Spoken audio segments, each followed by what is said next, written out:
Hey everyone, it's David Premer here, and what I have for you today on this very brisk winter day in Toronto, I have a little bit of 2-for-1 deal for you here.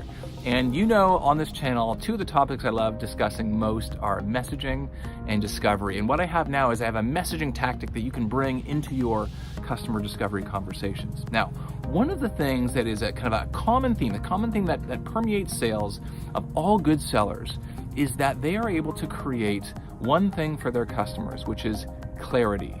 And this idea behind clarity is, customers are running around, there's all sorts of issues that we have in our organization, and certainly with our sales operation. And those problems typically fall into one of two buckets. The first bucket are problems that we know we have, that we're actually relatively clear, that we're happy to talk about, right? We talk about them with the salespeople that come visit us, and that's kind of the one bucket, the standard stuff. The second bucket is kind of the unknown, the unspoken.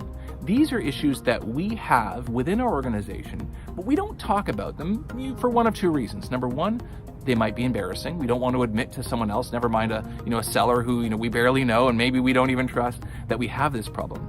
But number two, we don't have clarity around it, right? Like no one's ever really, put boundaries around it, given it form. We may be thinking about it in the back of our head, or maybe we're not even thinking about it at all.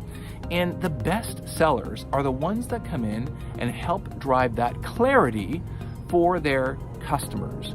And so the idea is this: if you're a seller, think about the challenges, the problems that your customers probably have that either go unspoken or go unclarified, right? They go unspoken because they're maybe unknown. They're not something that are crystallized in the minds of your customer. And I'll give you a really simple example. In my sales training practice, I'll go out and I'll speak to lots of clients, and they'll tell me about some of their challenges around messaging or objection handling or discovery and these kinds of things.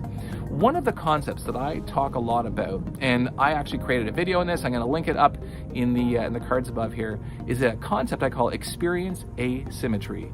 And the idea behind experience asymmetry is that most of modern selling, and selling in general for that matter, involves a less experienced, perhaps more junior person selling to a more experienced buyer whose job they've never done. And again, I'll link the video above so you can take a look at that. But the idea is that experience asymmetry is a concept that most customers, that most selling organizations have, but it's not something that's often crystallized. And so when I go into a client and I explain this concept of experience asymmetry, and I say, is this something that exists in your organization? They say, yes, it is. Is this something you can help us with, right?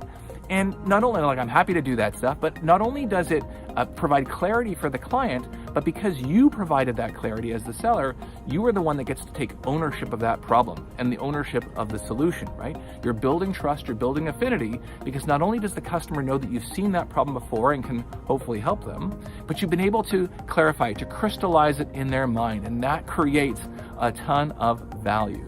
So the next time you go into your customer discovery, think about what are the problems, the issues that often go unspoken or are unarticulated or unthought of, they're unknown to the customer, that you can help add clarity around in that discovery meeting. Try that at your next discovery call. That is my tip for today, and we'll see you next time.